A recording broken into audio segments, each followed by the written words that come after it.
Solo content in MMOs is always a bit of an odd thing. Personally, I do really enjoy it because, as weird as it sounds, I don't necessarily play MMOs to play actively with other people. I play them to feel like I'm part of a bigger world. MMOs have a way of fostering online communities, and it's almost like a mirror to real life. Different social groups emerge and you can meet thousands of contrasting personalities. This to me leads to a much greater immersion into the game, and it's why I love MMOs so much.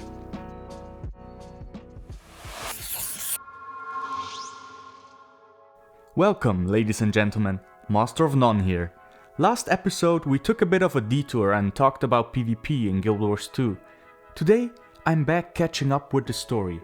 You know, I remembered that Path of Fire felt like a love letter to Guild Wars 1 fans, but I forgot how that was even more the case with the first episode of Season 4.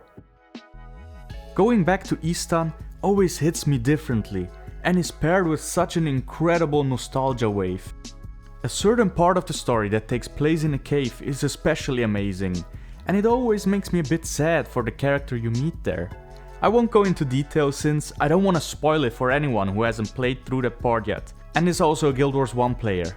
Now that I'm saying that out loud, I suspect there are very few people that actually still fall into this category.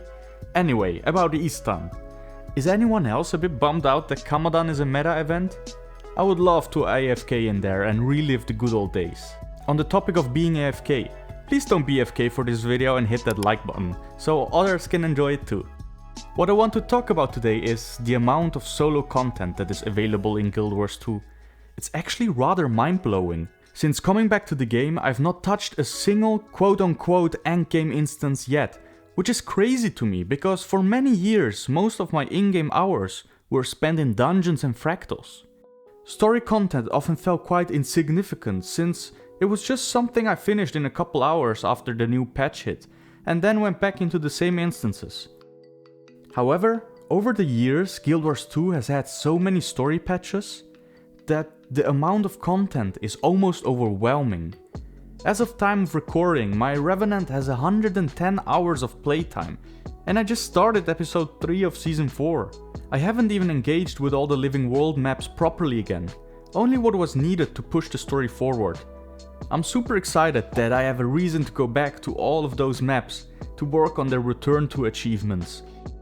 In case you are out of the loop, ArenaNet is currently in the process of releasing new achievements every few weeks that give you a reason to go back to play through the story and maps again. I think this is amazing because my main issue with a lot of the Living World chapters when they were originally released was that there was very little to no repeatable content available. Now this doesn't make it infinitely repeatable, but it does give a very nice incentive for players to go back to these older areas. The rewards for them also sound pretty good.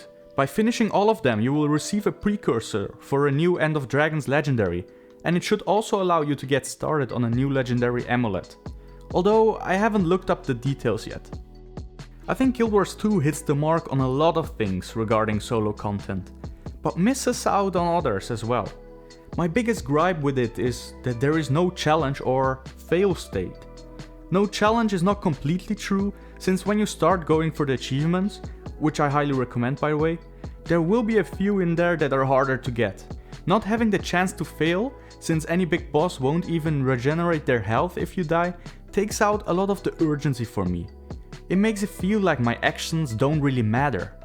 Now I understand that they want the story content to be easily accessible, which I think is good, but I guess I'm just a bit old school in my thinking here. I remember getting stuck at the Codonor Crossroads mission in Guild Wars 1 for days. Back then, I thought Firestorm was the greatest skill in the game, so I equipped all my heroes with it, even my frontline fighters. Of course, this was a terrible idea because it meant that they didn't have any resources left to use any other spell. And then it happened. I asked for help in map chat. 30 minutes later I was done with that mission, had made 3 new friends and learned more about the game than I had in the past 12 hours of playtime. It was a true eye-opener for me, and it gave me a glimpse into how Guild Wars 1 could be played. This doesn't happen in the same way in GW2. The game struggles with having a gradual difficulty curve and doesn't motivate the players very much to get better at the game. It's most apparent when people come from the core game into Heart of Thorns. I don't think it's that unlikely that there are players who haven't even dodged once on purpose up until that point. So it feels really punishing, and that's when we get the Reddit threads asking about how to survive in the jungle. Now, while you might think that I would see that as a good thing based on my prior points, I would argue that the stepping stones are too far apart. I wish Guild Wars 2 was better at easing people into more difficult content. I don't think it's beneficial for the game that you can sleepwalk through most of vanilla, and when you get to Heart of Thorns they throw a bucket of water over you and you need to start sprinting or get eaten by a giant monster. That being said, Guild Wars 2 does a fantastic job, especially with its later stories. Living World Season 3 has some of my favorite maps. I appreciate it when new maps come out with their own little progression system, like unlocking all the gliding moves in Bloodstone Fen, or getting access to the Oakheart Essence in Draconis Mons. It's a shame that mounts made the system in those maps pretty much irrelevant, but that's a topic for another day. I also love how much better the writing and general presentation of the story has gotten in Path of Fire, and especially Living World Season 4. The voice acting is great and the set pieces are epic.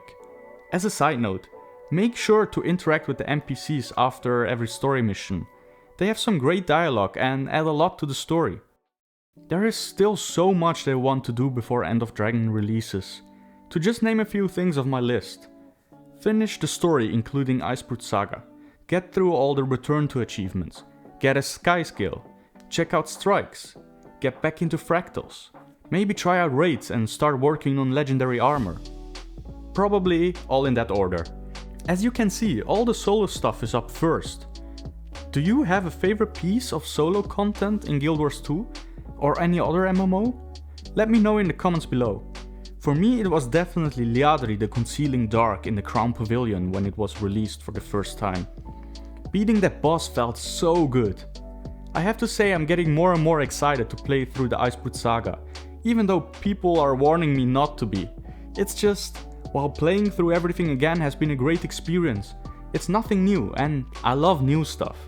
I'll definitely report back after I finish the complete story, so make sure to subscribe if you are interested in that. Also, I can't wait for the next End of Dragons beta. Testing out the elite specs and making videos on them has been a ton of fun, so I hope to keep doing that. That is all for today, and I hope to see you in the next one.